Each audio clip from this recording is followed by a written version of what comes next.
Dia isi ayam goreng deh. Ayam goreng.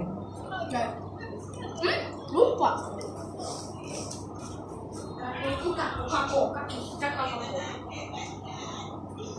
Lupa. Baik dituklah ayam gorengnya. Masak mie Kediri. Sudah besar ini budak. Dia masak sendiri sudah.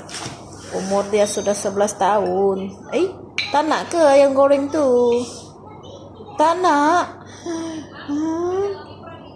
Kenapa hari ini tolak pula ayam goreng?